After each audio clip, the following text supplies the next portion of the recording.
En primera plana, Carlos Herranz.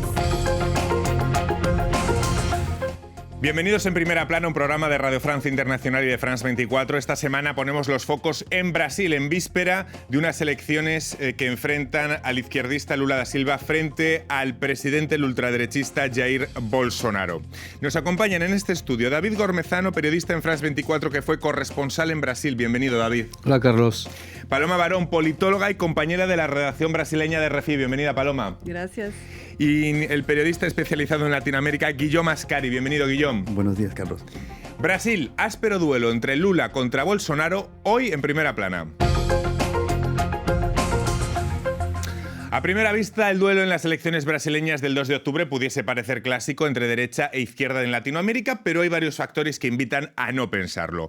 Dos viejos conocidos con largos historiales que forman parte de la polarización extrema, el ánimo de votantes en la contienda y, sobre todo, el temor ante las reacciones del imprevisible presidente, el ultraderechista brasileño Bolsonaro, en caso de que pierda, añaden incertidumbre a estos comicios a doble vuelta, donde de nuevo la desinformación en redes sociales, fenómeno conocido en Brasil, el voto religioso y la violencia política son parte de la cita electoral. Repasemos algunas portadas que nos deja la cita. Folha de Sao Paulo reproducía uno de los últimos sondeos esta semana. Lula 45%, Bolsonaro 33% para la primera vuelta el 2 de octubre. Este porcentaje habría aumentado en las últimas horas al 47% a favor de Lula.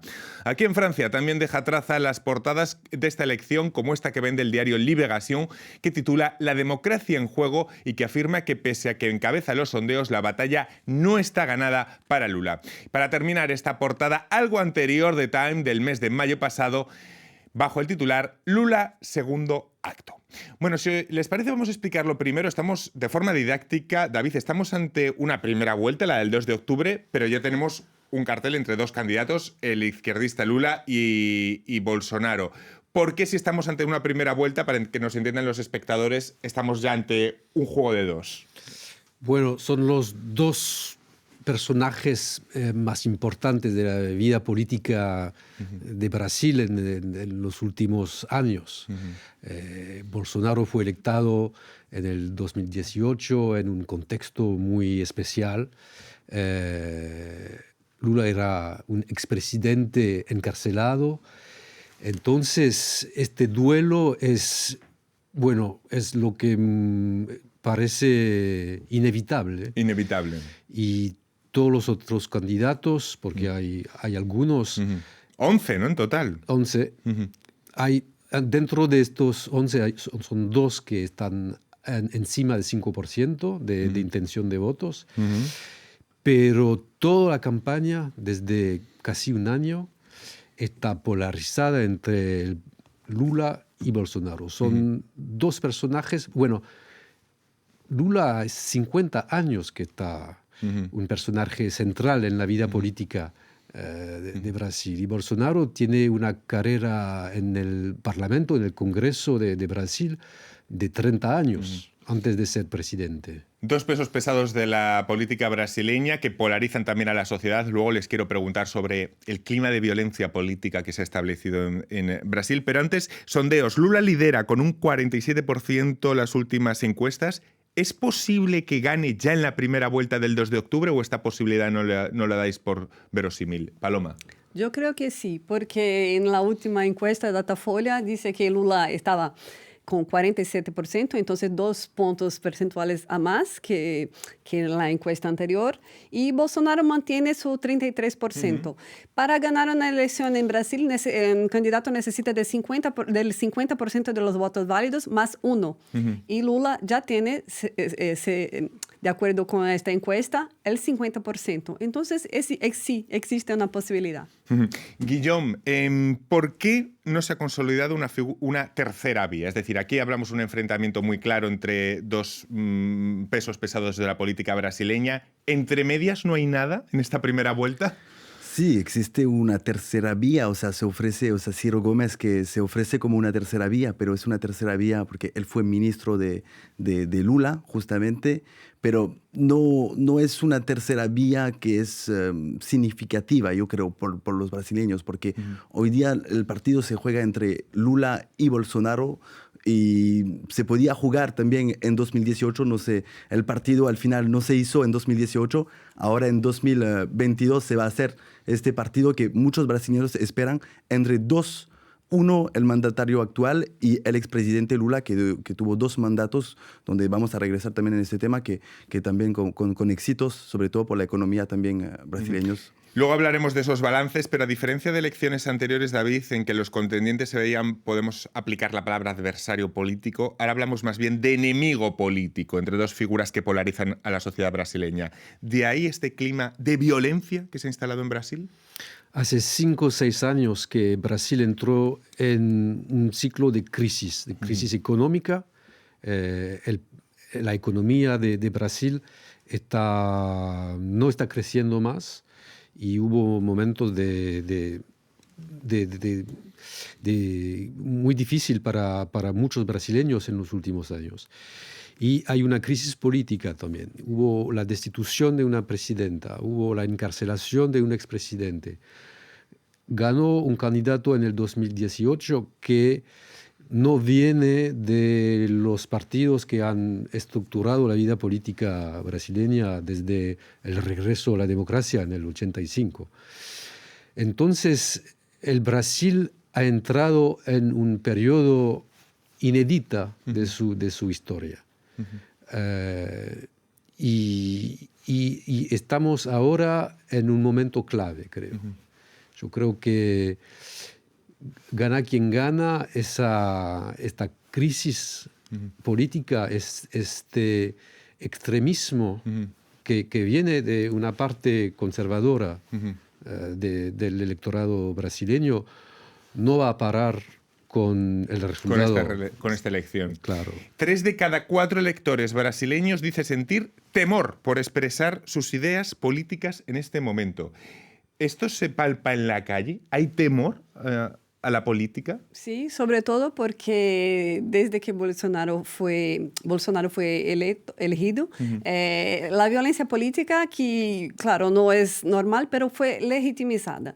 En esta campaña está más fuerte porque un día Bolsonaro ha dicho que las personas pueden coger sus armas para defender la política. En un otro día, un militante del Partido de los Trabajadores, el partido de Lula, fue muerto.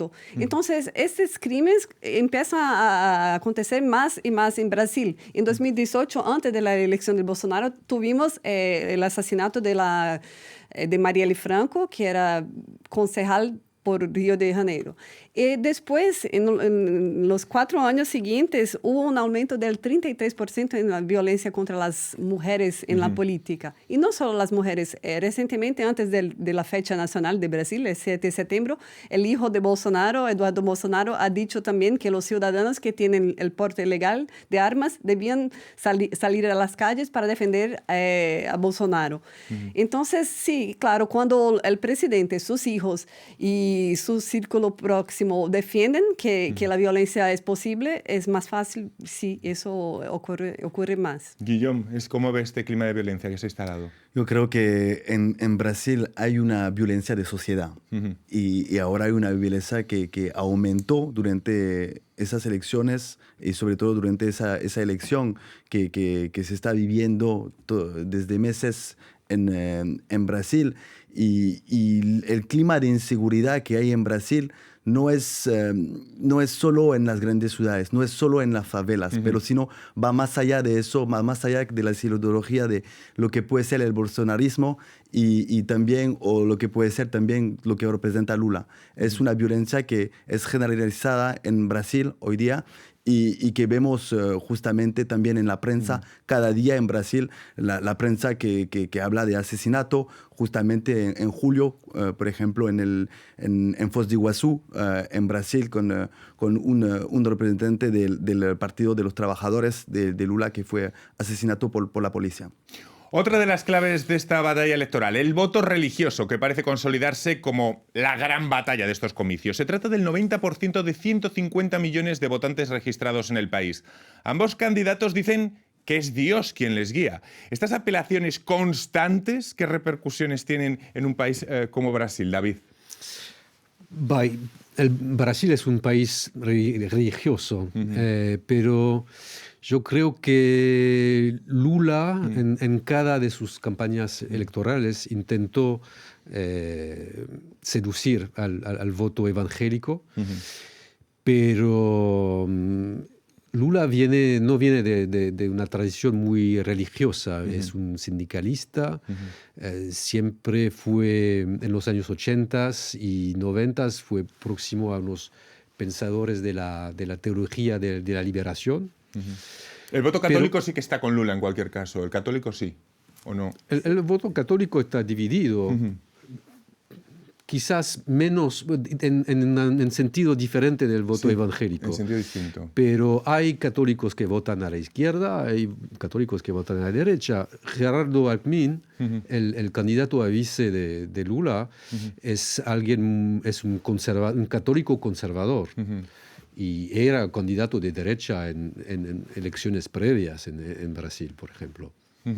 ¿Cómo ven esta batalla por el voto religioso que ha llevado incluso a que la primera dama Michelle Bolsonaro se posicione en campaña, ¿no? Haga campaña por ese voto evangélico que es fundamental, ¿no? Sí, es fundamental, pero los evangélicos no son la mayoría. En Brasil, el 56% de la población se declara católica. Entonces, el voto católico es más importante. Pero claro que los evangélicos, que representan unos 26 a 30% de la población, también son un voto importante. Y la mayoría de los evangélicos están con Bolsonaro. Los católicos, de acuerdo con la última encuesta de Datafolha, el 53% están con Lula, el 28% con Bolsonaro. En Brasil sí es muy importante porque los evangélicos neopentecostales son un grupo muy unido, muy firme y muy conservador. Entonces, Michelle Bolsonaro, la primera dama, representa eso. ¿Algo más que añadir, Guillaume, al voto religioso? Creo que todo fue dicho. Yo pienso que la iglesia es muy importante en América Latina y sobre todo en Brasil. Durante las elecciones vimos la importancia de la iglesia y justamente las últimas reuniones que se hicieron del lado de Bolsonaro con Lula se hicieron también en iglesia para buscar apoyos. Entonces se va a jugar también ahí también las elecciones. Me voy un momentito a una pausa, pero a vuelta de pausa hablaremos del voto femenino, pero también de la desinformación y de las sombras que encierran y que afectan a ambos candidatos. Será enseguida aquí en Primera Plana. Hasta ahora.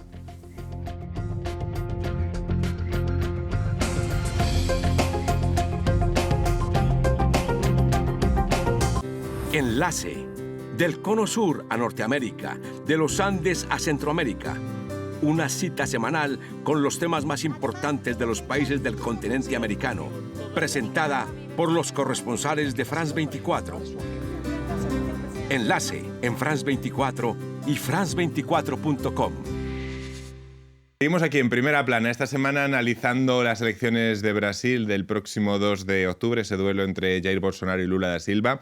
Lo hacemos con los periodistas David Cormezano, Paloma Barón y Guillaume Ascari. Una elección tan polarizada que no sé si la podemos analizar como una disputa de rechazos, los que generan ambos candidatos, tanto Bolsonaro como Lula. ¿Son comparables los rechazos que ambos suscitan en una parte de la población, Guillaume? Yo no creo, porque son dos personalidades bien diferentes. Entonces hay que ver también del lado de Bolsonaro una ideología que yo creo que hay ellos que son por Bolsonaro y el anti-Bolsonaro. Y eso cuenta mucho en la elección. Hoy día Lula regresa con una campaña que es totalmente diferente a sus antiguas campañas, con una imagen de Brasil que es bien diferente de lo que ofrece y propone Bolsonaro. Entonces yo pienso que el rechazo Lula va a aprovechar más de rechazo que Bolsonaro, porque la imagen de Brasil durante esos últimos años y peor con la pandemia fue bien malograda. Pero en cualquier caso, sí, David, sí que hay una parte de Brasil que odia a Lula profundamente también. El odio a Lula, el odio a la izquierda que existe en Brasil en los últimos años es impresionante. Parece que mucha gente ha olvidado de Bolsonaro es un producto de ello, podemos decir, de ese odio. Bolsonaro es un profesional del odio. Desde que entró en política es un personaje que tiene odio.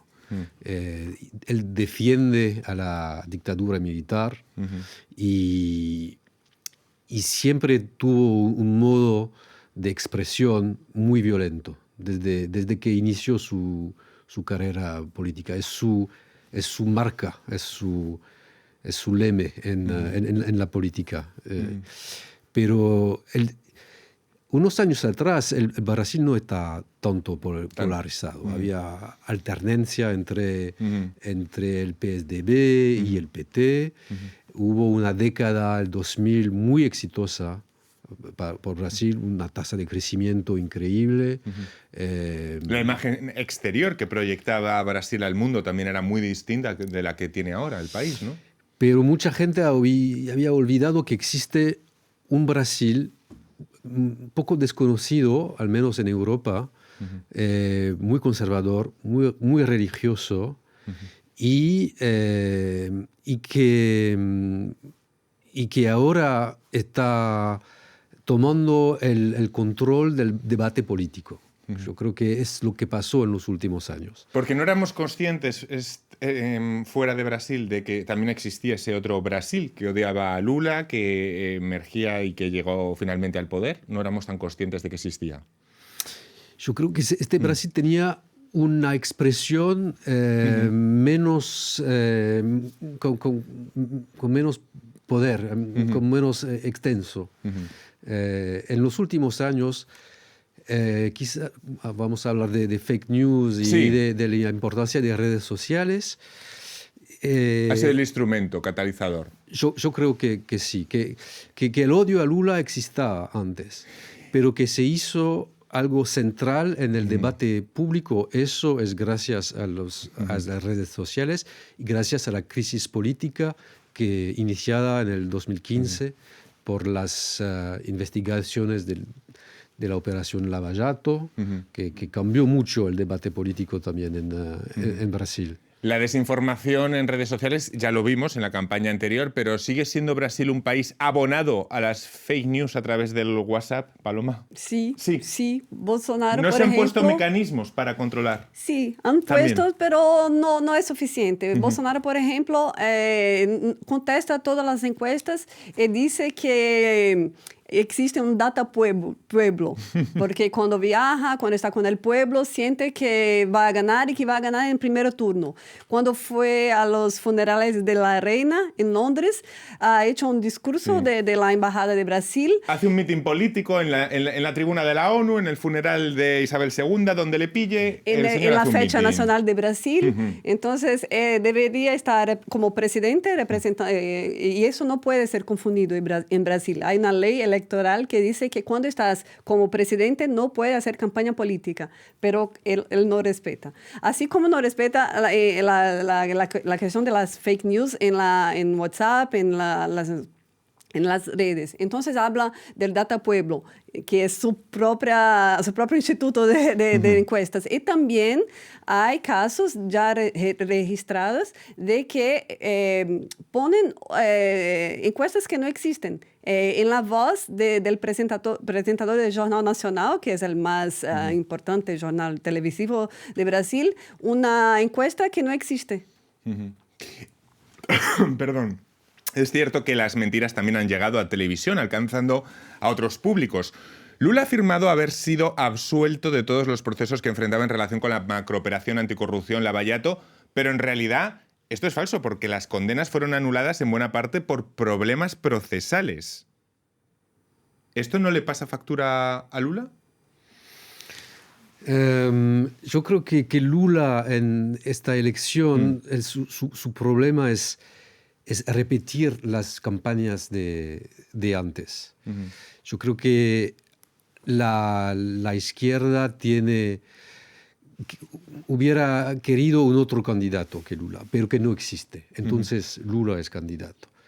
Pero ¿Por qué Lula- no emerge? ¿Por qué no pueden emerger otros candidatos? Porque considerando todo el pasado y los procesos de Lula, hubiese sido más normal que otro candidato hubiera podido llegar en la izquierda. ¿Por qué no se permite una renovación como pasa, por ejemplo, en Chile con Boric? ¿Por qué no sale otra figura de la izquierda? Porque sabemos la importancia en América Latina de tener cargos políticos. Y cuando miramos en los 11 candidatos, quien tiene cargos políticos, ha tenido cargos políticos, responsabilidades, contamos con 3. Contamos con Lula, contamos con Bolsonaro, fuera de ser senador o diputados, y contamos con Ciro Gómez. Entonces, el Brasil tiene que tener una figura, y hoy día no emerge una otra figura que Lula.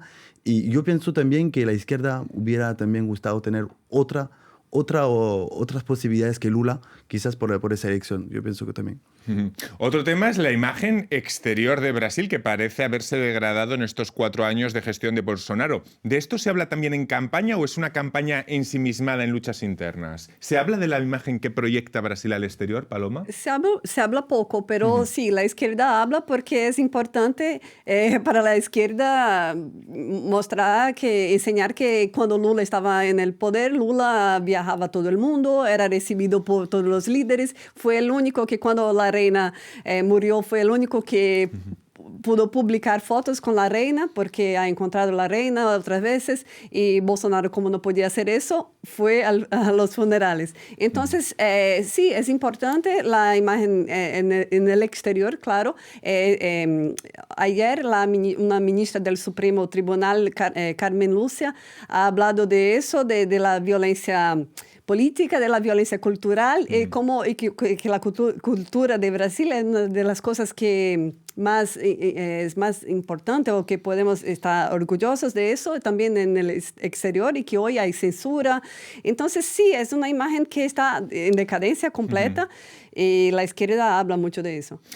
Su machismo, su rechazo a minorías, su gestión de la pandemia, los insultos, la mala imagen que proyecta internacionalmente, de todo el balance, ¿qué es lo que más lastra la figura de Bolsonaro? ¿Qué es lo que más se le reprocha de todo lo que tiene el señor? Para mí el papel de los militares en los 4 años de Bolsonaro es un hito en la historia de Brasil. Después de 25 años de casi silencio, el ejército brasileño salió de nuevo como un protagonista muy importante en el país. Hasta un tercio de los ministros eran militares. 6.000 militares tienen puestos en la administración. Y ahora el ejército quiere ser el árbitro de esta elección. Está hablando de un sistema de conteo paralelo. Porque ha habido mucha polémica con este tema. Y por ahora el Supremo Tribunal no quiere que existe un conteo paralelo. Pero el ejército está diciendo a los brasileños: nosotros vamos a hacer el arbitraje entre Lula y Bolsonaro. Y esto es un hito. El miedo a un golpe de Bolsonaro es algo con lo que ha especulado bastante la prensa internacional, o el miedo a no reconocer los resultados o a sus reacciones si sale perdedor. ¿Cuánta veracidad otorgan a que algo pueda hacer el presidente brasileño si pierde las elecciones, Guillaume? Yo no creo al hecho que Bolsonaro, bueno, igual va a ser un poco como Trump. No hay le un va, reflejo de Trump, sí, claramente, de lo que Trump. estamos hablando, para que se entienda. Hay un reflejo de Trump, no le va a reconocer, pero al final le va a tener que reconocer. Y mostró durante esos últimos días, ha moderado su discurso, por ejemplo, delante de los evangelistas, diciendo que iba a reconocer los resultados. Yo creo que va a ser complicado, y que la sociedad también seguirá polarizada como está, y quizás más fuerte, pero al final va a tener que reconocer si pierde esa elección, que todavía no está por venir. Hemos hablado de los militares, antes hablábamos del rechazo de Bolsonaro a las minorías, y en este contexto podemos decir que el voto femenino está decididamente inclinado a favor de Lula, Sí, Paloma. por supuesto. Las mujeres, el 49% de las mujeres dicen que van a votar por Lula, contra 29% por Bolsonaro. En 2018 las mujeres tuvieron un papel importante, hicieron una campaña que decía "el no", era el eslogan de las mujeres, pero no fue suficiente. 4 años después, las mujeres somos mayoría en Brasil, entonces son más personas que votan y están tal vez más conscientes que los ataques a las mujeres que hace Bolsonaro y que recientemente intenta cambiar su discurso, pero no es suficiente. Entonces sí, las mujeres son más con Lula. En cualquier caso, sea uno u otro, hablamos de dos señores mayores que proyectan signos arcaicos y poca renovación, por no hablar de historiales con sombras. ¿Tiene Brasil un problema con hacer emerger figuras que representen más a la sociedad de hoy en día, que estén más conectadas con sensibilidades actuales de los jóvenes? David. Sí, eso es cierto, pero del lado de Lula, Lula es un De Gaulle brasileño. Su década en el poder impactó mucho la sociedad brasileña. Es difícil cuando tienes un personaje tan importante, luchó contra la dictadura y fue presente en todas las elecciones presidenciales en Brasil desde la caída de la dictadura. Es difícil reemplazarlo. Me quedo ya sin tiempo, David, perdona me quedo ya sin tiempo. Muchísimas gracias a los tres, ha sido un placer y a todos ustedes les espero la semana que viene aquí en Primera Plana. Gracias.